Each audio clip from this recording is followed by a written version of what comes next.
blues anywhere in the world. It's the week in which we celebrate the very best in blues recording and performance, and we celebrate all of the best of blues history. If you were at the Blues Hall of Fame last night, our inductions, we kicked it off there. And we've added something this year that I think is really special. I've had conversations over the past couple of years with a number of blues artists, including Billy and Thornetta and Terrie and Bobby and others, about the important topics that we need to be talking about in the blues world. The music is great and we love the music, and the musicians are awesome and we love what they do with the music, and the industry is important because the industry keeps the music churning. But there are other topics that are societal topics that are really important for us to be talking about. And especially in this day and age, and some of the things that we're seeing in our country here in the States that personally pain me beyond words, we have got to have these conversations. And some of them are uncomfortable, and some of them are difficult, but they have to be had. And this community is so welcoming and accepting and warm and inviting that this is a great place for us to start this conversation, and maybe others will follow our lead. So at the International Blues Challenge, we started to dip our toe into discussions of blues and race and how the two merge and what it means, what the blues means, where does it come from, whose is it, why do we love it? And we decided that that panel was so well received and we got so much positive feedback that people wanted to continue the conversation that we decided here at the Blues Music Awards we would continue the conversation. So welcome to part 2.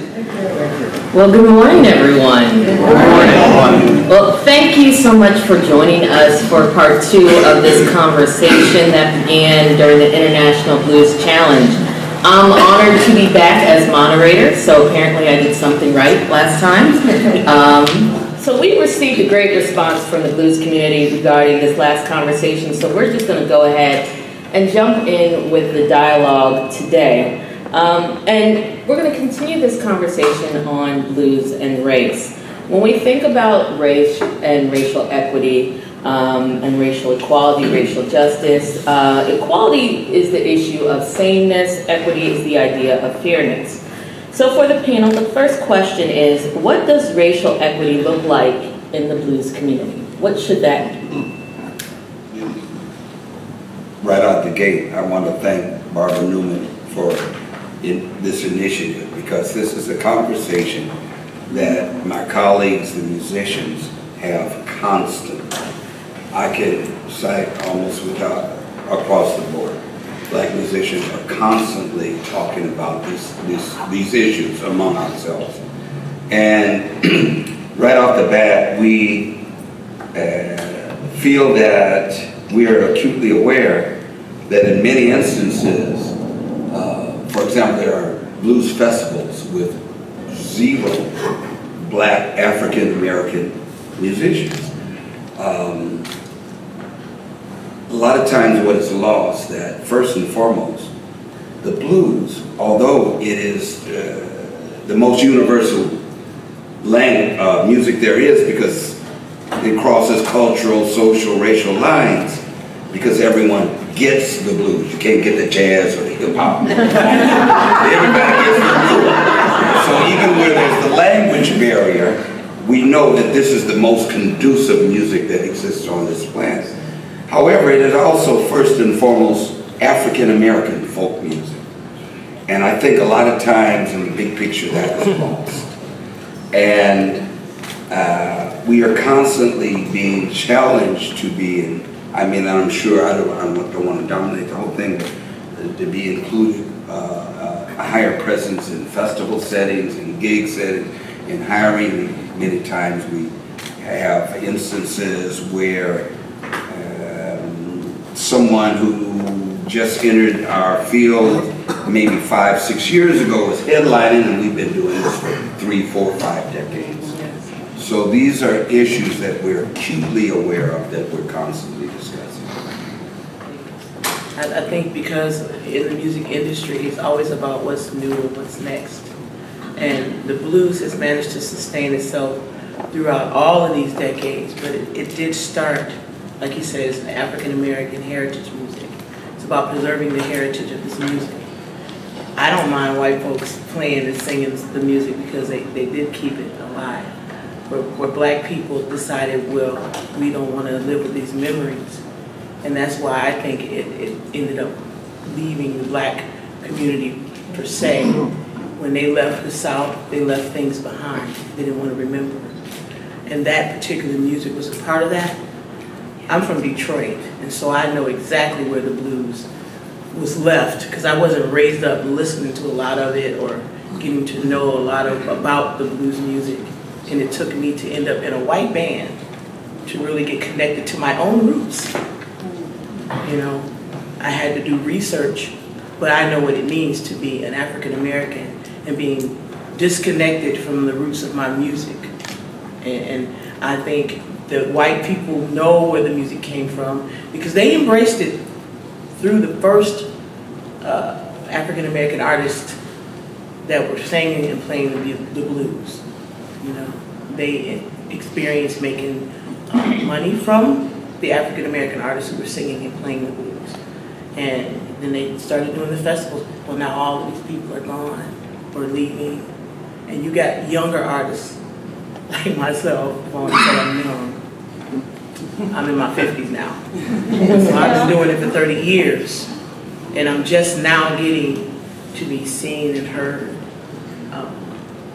in this capacity. And I feel so blessed to be here, but there are younger people still coming up and singing the blues. We just have to recognize it. We have to look for them.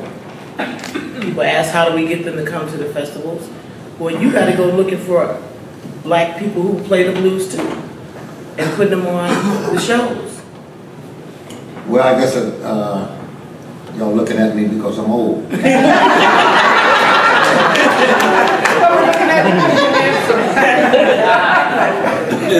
And you're smart, Bobby. Everybody, I'm smart enough to know I don't know anything. But when Maine tells what he know, he won't talk about it. Because Maine don't know nothing. But one thing you said, Trent, we as a whole, you can hear us talking among ourselves about who headlined. But deep down inside, I really don't care about the headline, just pay me. For what I'm doing. You know, we use it as a headliner because sometimes some of the, not lesser artists, some of the younger artists, some of the white artists headline over some of the guys been there for a long time like myself. Let me show you what I mean. At 85 years old, I have 397 records. But yet I open the show for a lot of people now. I don't mind opening the show, but I do you want to respect where it's come from. Because I want to tell you that the racial thing been here all the time. It will forever be here.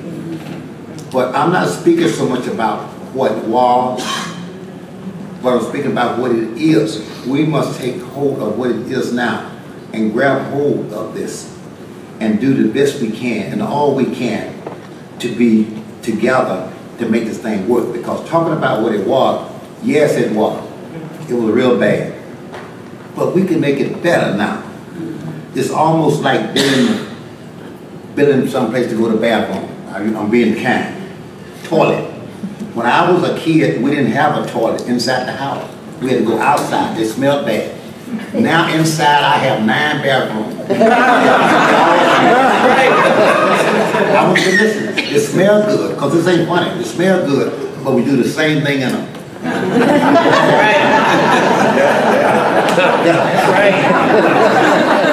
So we are all want the same thing in life.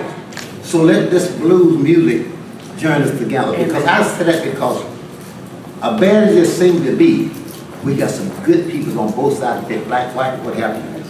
Both sides of the fence. I'm speaking because Paul is one of the few guys took me as an artist, as a friend, with 2 black girls on the side of me shaking it. What did that look like 30 years ago to a white audience? I could see them doing like this. When then I could see them, when their wife went to the bedroom, I could see them doing like this. So I know that we all like the same kind of thing. You know? We all like the same kind of thing. You know? And so I know that whether you're in New York, whether you're in California, whether you're in Mississippi, we all want the same thing. A good life, good family, house on the hill, and seafood. Well, Bobby, since you brought up Paul, Paul, in your festival promotion, you know that festivals play a critical role for the blues community and sustaining blues artists and audiences. So, what are some of the issues that you've seen within the festivals surrounding African American participation and patronage, and how should these issues be addressed? Great. Well, as a festival promoter, I look at that differently because I don't see a problem with race at my festivals. I've been doing festivals for 30 years. I have never had a festival ever that I didn't have 2 or 3 African Americans on my bill. As a fan first, I think the concept comes into play a lot is, who's your headliner? And I have a problem with that, who's my headliner? Because I book 10 or 11 acts at a festival. Whoever you bought a ticket to come and see is your headliner. So someone has to open a show, somebody has to close a show. But who made you buy that ticket is your headliner. So the concept of who's your headliner, to me, is way blown out of proportion, is not necessary. Yes, I understand the question, how do we get, more African Americans, on festival bills. I think some of the problems with festival promoters, they're not blues fans to begin with. They are looking to put on a festival with the bottom line of making money. Obviously, these artists want to make money, so does the festival promoter, makes money. That's how I make my living on. But on the other hand, it's that promoter that's just doing it to do a festival is not looking at who the artists they have. They're just like trying to put the asses in the seats. And if they're not a fan of the blues world, they don't even know who Billy Branch is or Bobby Rush, and shame on them, they shouldn't be doing a blues festival. And and what's hurting festivals, there's too many festivals out there this day and age, in my opinion, that are using the blues persona as saying, we're a blues festival.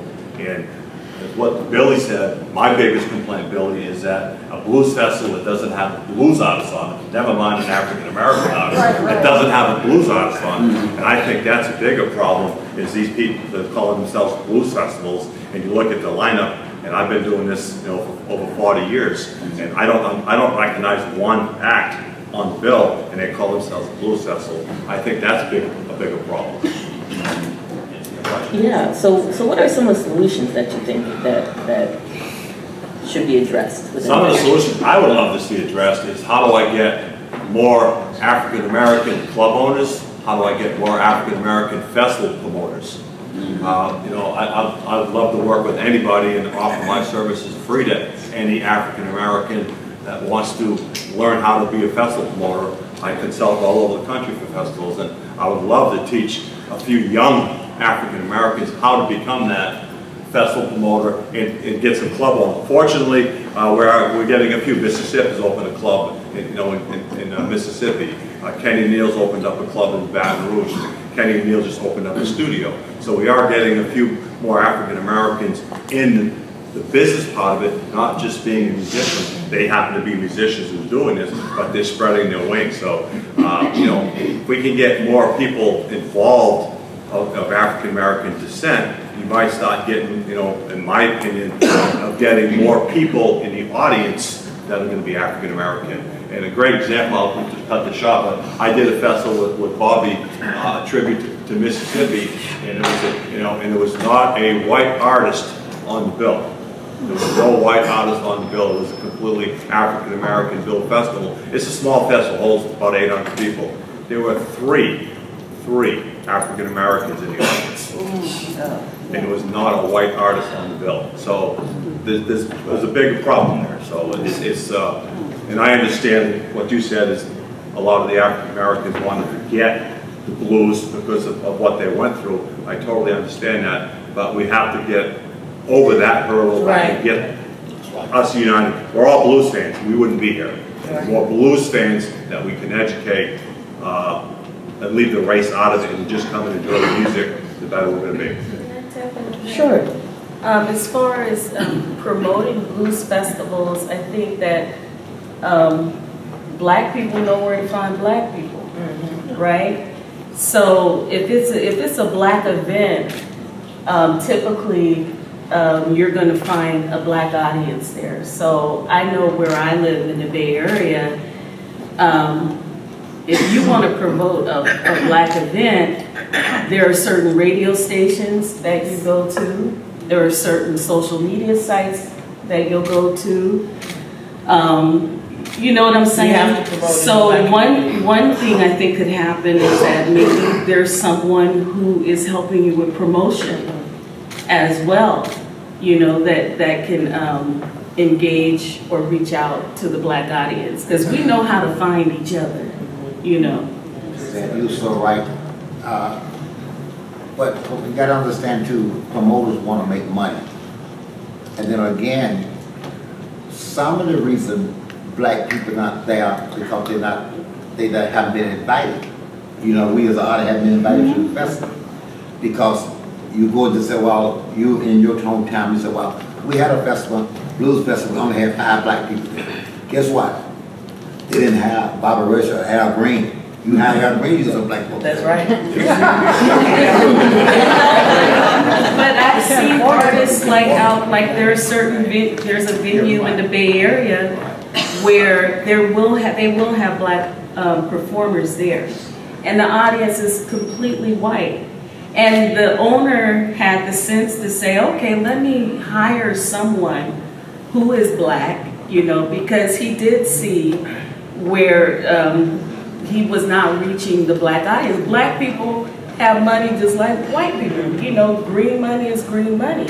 So he went and he hired someone to do outreach and promote probably in different areas that they did not think to promote in, and they did expand the black audience. You're so right. To add to that, if you want, God, it's not the same thing a small and a large, but it's some artists popular than others.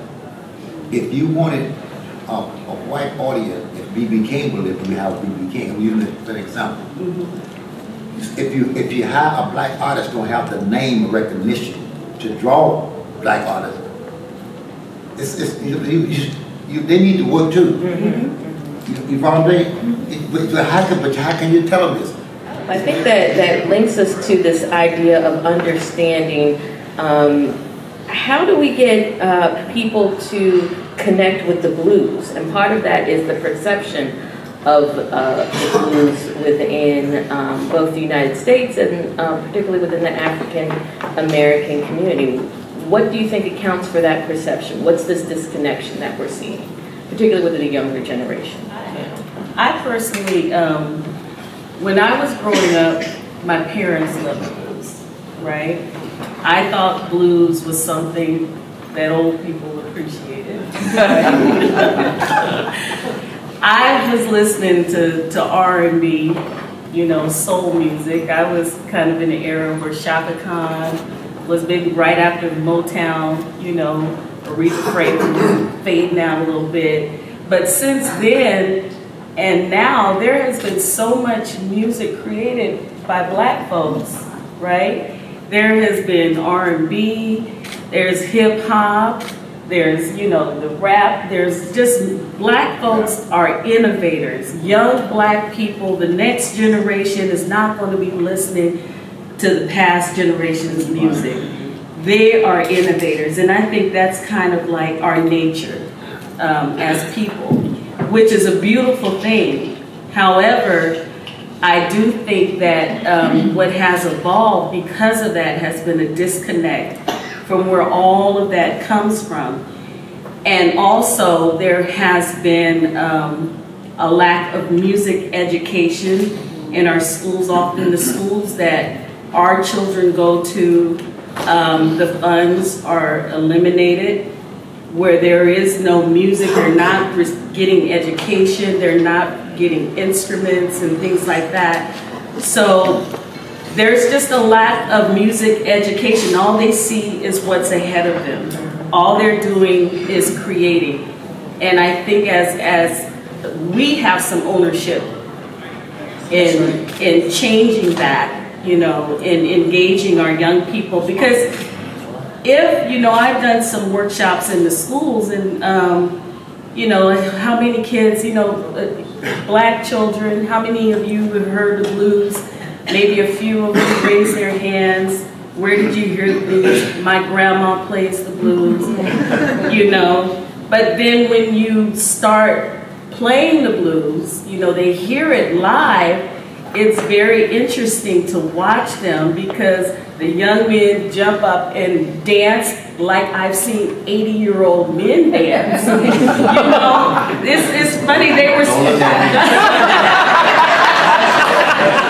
but their response to the music is just the same. You know, I think if they're exposed to it, you know, they love it. I've seen it, you know, for myself when you present it to them and they have the opportunity to hear it. I would say some of the, maybe sometimes in the blues festivals, reach out to the schools and have some classes come to your blues festivals. Have some kids come and volunteer at your blues festivals, you know, because it's all about exposure because their parents are younger than me now, so they're playing hip hop and stuff in the household. As when I was growing up, my parents were playing blues. So that's how I was exposed to it. So the longer we allow that to happen, the greater the distance is going to be, you know, from, you know, our youth to today, you know.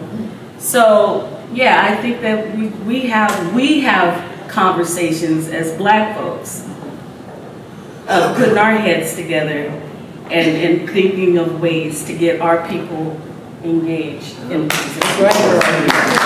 One thing I did neglect to mention from the outset, and to make this clear, in terms of, and I don't really like the term race because we know there's only one race, but in terms of ethnicities, you know, we are a brotherhood here. We work together across color lines. You know, my band, my piano player is from Japan, Keynote, my guitar player is white. We've always been like that. And we embrace that togetherness from the outset. And the blues, I think, out of all the genres, exhibits that more than any other one. And we know that. I mean, case in point, look at the audience someday. But the blues, there's been a disconnect with the black community for a variety of reasons. For one thing, no blues is played on mainstream black radio. Never. You don't. It just doesn't happen. The award shows, the BET, the Soul Train Awards, the word blues is not mentioned. NAACP Image Award, the word blues is not mentioned. And as much as we feel the frustration about inclusion in festivals, and sometimes on some of the radio shows, that's another issue. I'm kind of jumping because I know everyone wants to participate and I know we got limited time. But sometimes we are challenged to hear our music on the blues radio stations as well. When I go on the airplane and you say jazz, blues, classical, typically it's all white artists on that playlist. These are just some of the challenges, but the blues, there has to be, even in this organization, and again, I commend Barbara Newman, Yes. because when Barbara introduced herself to me backstage at Chicago Blues Festival, she told me, I said, she says, I'm Barbara Newman, the new president of the BMAs. I said, Barbara, frankly, a lot of black artists feel like it's not relevant, because there have been times I've been here, for example, in the harmonica category, no black artists even nominated. And this is when Carrie Bell and Junior Wells and James Cotton were alive. There's something wrong with that. So I'm skipping across, I know I'm jumping around, but we have to impress upon black professional entrepreneurs the value of this music. This is African American heritage. This is where it all started. And they got to jump in here and start promoting and realize the value of playing this music on the air and including it, because we all know the great legacy of these great musical giants. And the ceremony last night was wonderful. I mean, it was such a great history lesson. I learned so much. The legacy of all these great artists must be sustained and promoted by African Americans as well. It is so right. Because what we have to do, what you have to do now, we have to play our part. I'm talking about we as a musician, as a black musician, I got to play my part. But you also have to play your part. Barbara, you've done a good job for playing your part with it, because first of all, this BMA, that's the blues, but you don't want to say the blues. It's discredited right there. BMA, I know it means Blues Association, but say it. Right. Say it. That's not the blues, because we have, I can say to him, somebody, I love the House of Blues, but they playing everything but the blues. Playing everything but the blues. See, listen, I'm so grateful that I won a Grammy the year before last. So hold your applause a minute. I have today 393 records. I won a Grammy one time. I had many big sellers Grammy one time. I'm grateful for the Grammy. But with the Grammy, and I appreciate the people who voted, but we got to get black people inside of the voting situation, because what doesn't happen, they've been had a meeting before the meeting against black people, against black musicians. Now that's a hard word, but we're not so much concerned about what they did. Here's what we're doing now. It's a new day now. One of the things, Terrie, that you had mentioned was about educating the next generation. And music educations have been identified and implemented. And Billy, you were one of the first to implement blues music education programs about 40 years ago. Can you talk a little bit about how you got that started and what have been the benefits and challenges for these programs? Matt, you're correct. I've been teaching blues in schools since 1978, domestically and internationally. Recently in Ecuador, I mentioned to you, we went into even the Afro-Ecuadorian communities, and I challengingly taught my classes in Spanish with some help. But I started out through an organization called the Illinois Arts Council. I had a residency, a 4-week residency, and I worked with a partner, guitarists, and what we did, we had a budget, and we taught the children the history of the blues. I quizzed them orally every day. They all learned harmonica. Some of them would learn guitar and the various instruments. It was successful, so I got to repeat that program. I also did in just a concert setting where we would just use guitar and harp, do a concert, incorporate the history of the blues. And sometimes I'm in situations where I have 500 to 700 kids, and I'm teaching them all, they all have harmonicas in one room. But it works. And over the years, I've had so much success, so many stories that would probably bring tears to your eyes. We have children that were suicidal, that had something to hold on to, and their lives changed, and they became very outstanding students. We had latchkey kids. I had Kosovo and Albanian refugees in Antwerp, Belgium, and I've never had an unsuccessful program. For my very first residency in 1978, my former students come to Rose's Lounge. They've got grandkids. And they say, Mr. Branch has to have my harmonica. So we've seen instances where not just the music, but it's given them better self-esteem, it's given them more drive to be better students, and just had a positive effect overall in their daily lives. I know some of the other panelists have observed some of the blues in schools or other music education programs, and they have had tremendous successes, but we've also discussed that there are some challenges with how they're implemented and their inclusion of African American artists. Does anyone want to speak to that a little bit? Well, with my festival, I live in Maine, which is the whitest state in the nation. So, so we do, the school opened up near my festival grounds called Mid-Coast Music Academy, and they've been in play for 4 years. So I met with their director, and I convinced them to do a blues in this school. Actually, it was a camp, a 2-week camp, and I bring in one of the artists that's playing my festival on Friday, and let them spend a few hours with the kids and talk to the kids. And Kingfish recently did that for us before he played.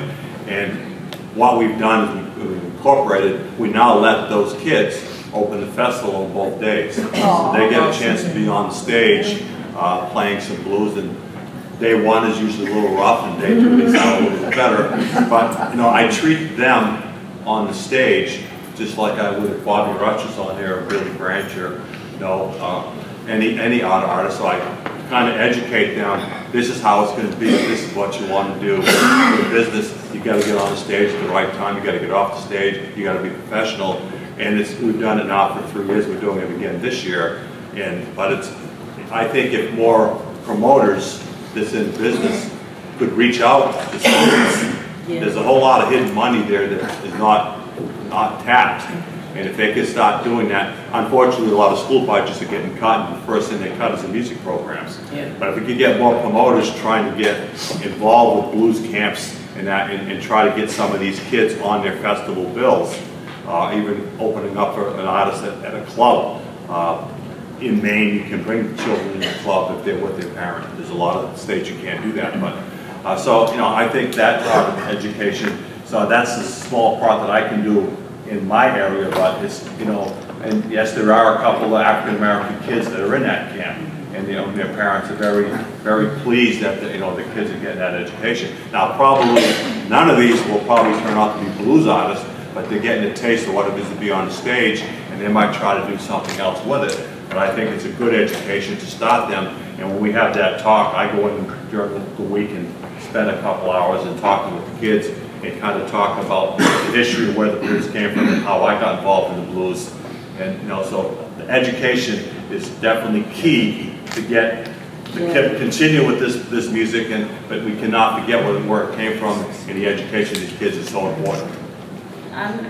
I'm new to blues education. I worked with the Hope Unified School District for 27 years, and that 27 years has come to a conclusion. And so from now forward, I'll be dedicating a lot of my time to blues education.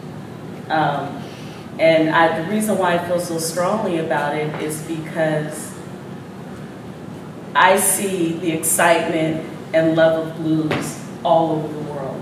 Well, I haven't been all over the world, but different parts of the world that I go to, I see the enthusiasm and the love and the passion that blues lovers have for something that's part of my legacy, and it makes me feel so very proud of where I come from, in spite of the hardships and the things that we have dealt with. And I think about, wow, what a great opportunity to build self-esteem, in our young kids, where, the world tells them often that they are, not as good as others, or, not equal in things. So the fact that out of nothing, literally having nothing, we have created this amazing art form that has been built upon to create,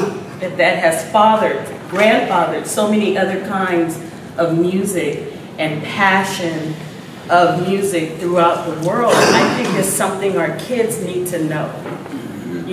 Not just so they'll be blues musicians, but the history of blues is just something for everybody, but especially Black kids. Yes. Especially Black kids.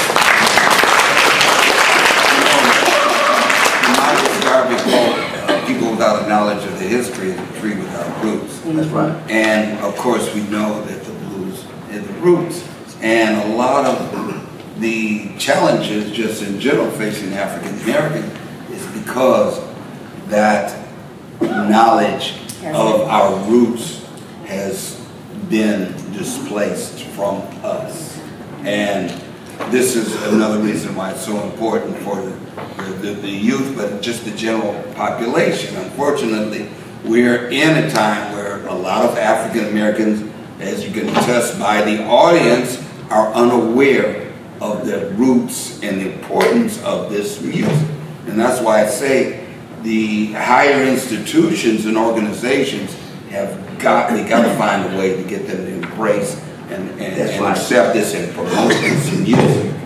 And That's right. I think sometimes people scratch their heads and think, why are black people always talking about, not being treated fairly in blues and things like that? When you think about, where we come from, we came here with our culture basically taken from us. Okay? We weren't allowed to identify with anything that originated with us. So from nothing, we created the blues.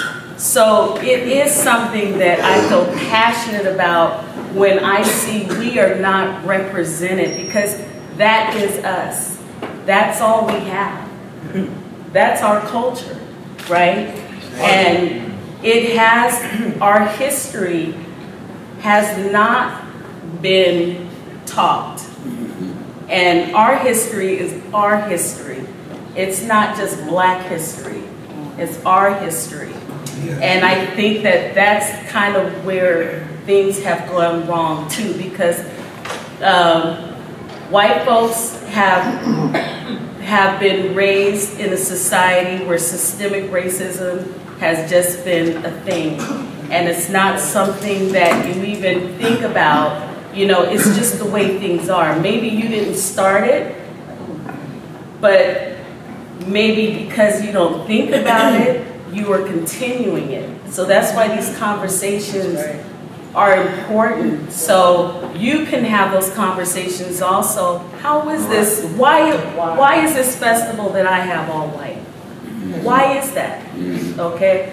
Why is it that my record company that I have, a blues record company, all white or majority white? Okay? You guys also need to have those conversations as well. We're sensitive. We're very sensitive to it because it's all we have. That's all we have. And to see blues music represented without a black face, time in and time out, is the equivalent of having your culture stolen from you all over again. It's the same thing. So let me add to that. You're so right. Because I get criticized a lot of time by speaking up for the music and black people who do the music. Speaking of myself and people like Muddy Waters and people like that do it. But then black people sometimes, we our own race, discredit the people who doing it. They won't come to see us. They won't come to see it because what? Because they've been told that blues is something less than something else. Who they get this information from? From the radio, TV, newspaper. And guess who owned the newspaper, and TVs, and radio? I give you 3 guesses, and the first 2 don't count. So that's what we have to think about those issues because the blues has to be something. Oh, that's some old stuff. That's the root of music. This is the root of music, man. I talk about this all the time. This is the root of music. This is stuff of the tree. I was raised up in a church with the gospel and the whole man. My dad was a preacher, but Saturday night I talk about my baby, and Sunday I talk about Jesus. Same music, what I'm talking about. Yeah. Same music. That's it. And I remember 45 or 50 years ago when they invented a wah-wah. It was invented for the white guy to sound like the black guy. Like now we got black guys down the wall trying to sound like a white guy who's trying to sound black.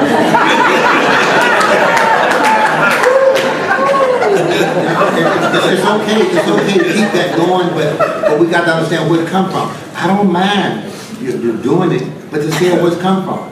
Because what I strive to do is be good at what I'm doing. You don't have to like me. You say, I don't like Bobby Rich, but damn, he good. That's all what matters. You know? And I want to thank you all for this. Let me be a part of this. And y'all probably don't know, Billy been involved with teaching this about this blues since he was not old enough to know about the blues. I mean, honestly, you know. And I've been trying to teach it, but I teach the best way I could because I've been involved with the school and the whole bit. But I wasn't invited to a lot of things. You follow me? I wasn't invited to a lot of things because I was one of them guys who, in 1951, went to get a contract. They didn't want to hire me because I could read the contract.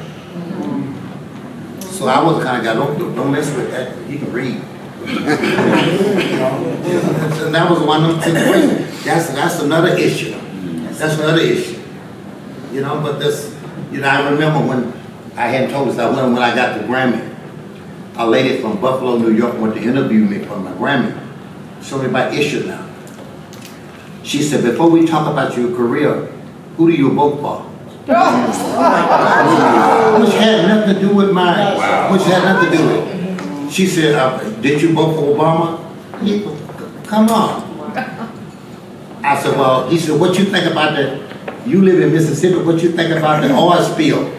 I said, let me tell you, young lady, I think they should have had a rehearsal about the oil spill. She said, I said, they should have broke the line so they know how to fix it under the water. She said, how are you going to do that? I said, when I was going to school, we had fire drill, just in case. I raised all, cow, chicken, everything, and we raised all so the South could nurse their little pig, right?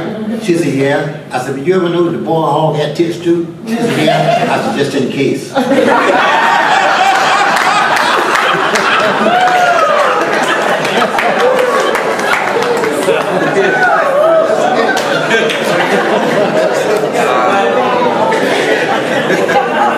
So I'm telling you now, if anybody wants to invite myself, Billy, these two young ladies on the festival, your trials, but just in case y'all want us, call us.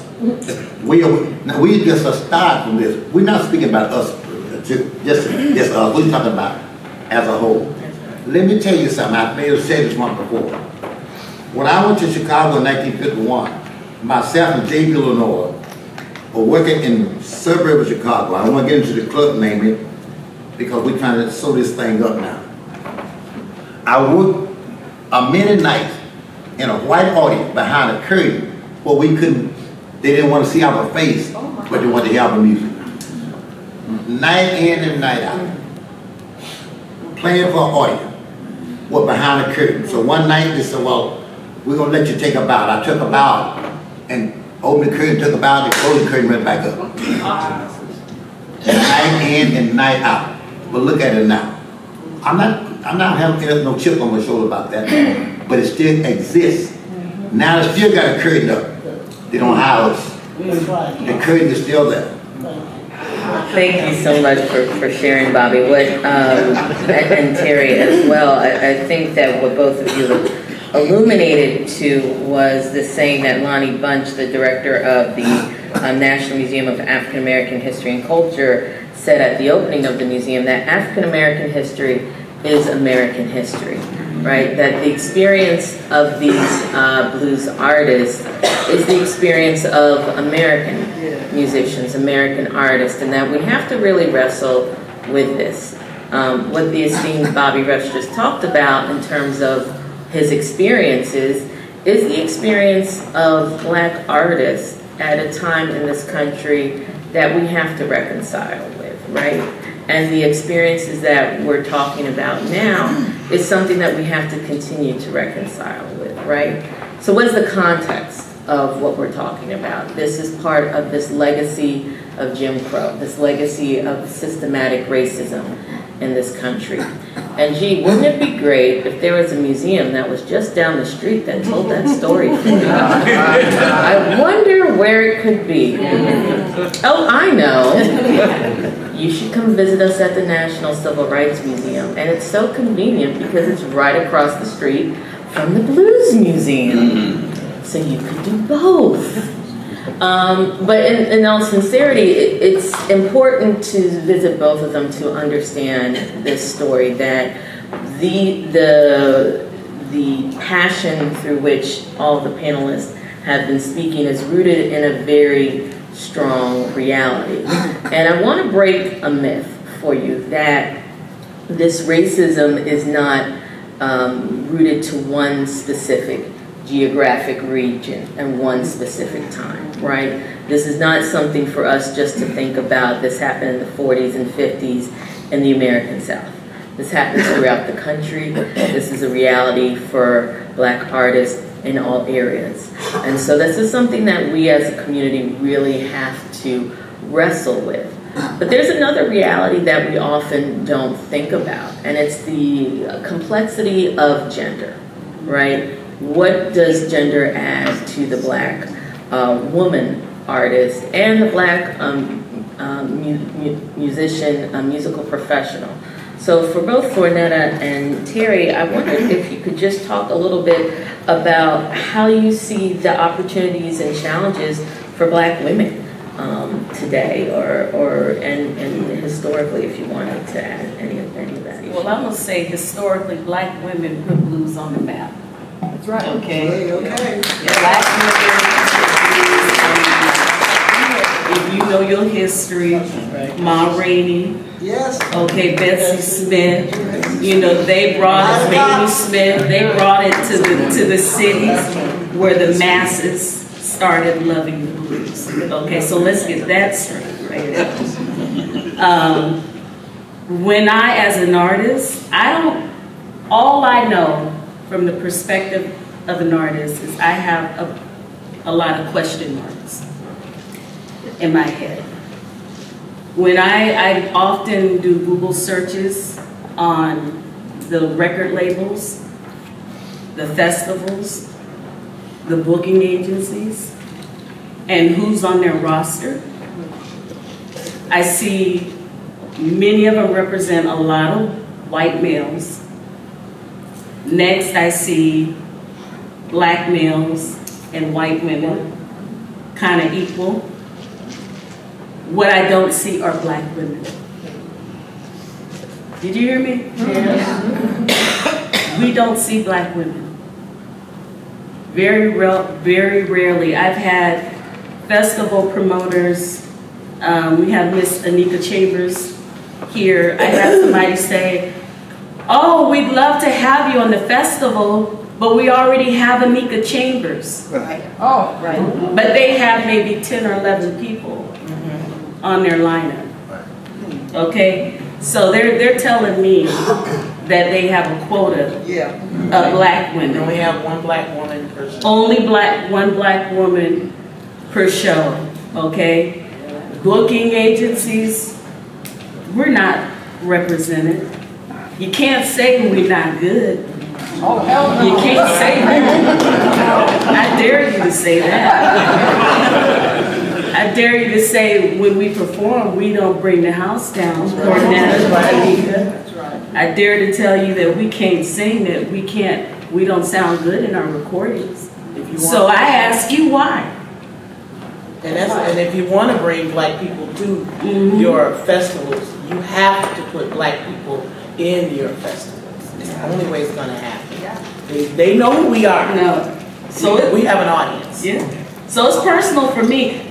Paul Benjamin, though, I give him a lot of shine because I follow him on Facebook and I look at his lineups, and he has amazing lineup. A lot of Black women are on his festivals. Yes. Paul got receipts that's right. up He's here. got Keisha Pratt and Anika Chambers and Ruthie Foster all on one festival. And then he's got Carolyn Wonderland. You know, she's not a Black woman, but she's a woman. You know, we're kind of I think that our struggle is just a little bit more difficult, you know, but nonetheless, we are struggling as women, right? So I'm gonna take the opportunity. You guys go out there, you ask the record companies, you ask the booking agencies, you ask the festivals, where are the black women? And if they don't have them, ask them why.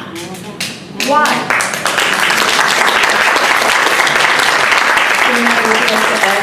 Actually, she just covered everything that I was and I commend my sister for saying everything she just said. We do have an audience. We do. You have to acknowledge that. You have to know that. We wouldn't be here. That's right. You know. So I would just say, talk to your promoters. Talk to them. Get them Ask to them. book us. Not just me, us, but all of us. There's sisters out there jamming. You know, we got Diana Greenleaf sitting right here. That's right. Come on.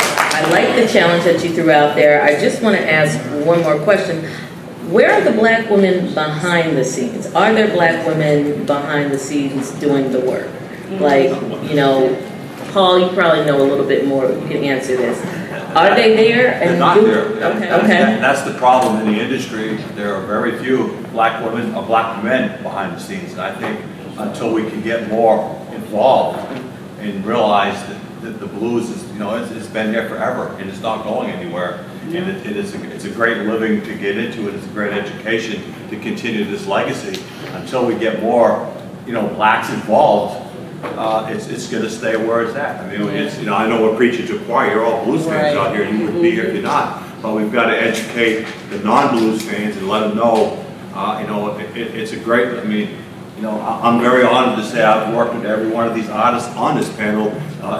You know, Terrie and I actually brought her on the stage in Denmark. But you know, every one of these artists, you know, they all played at one of my events or a number of my events. So you know, I'm proud of that. But we just, you know, my pedestal is we need to get more African Americans in the industry and the business part of it.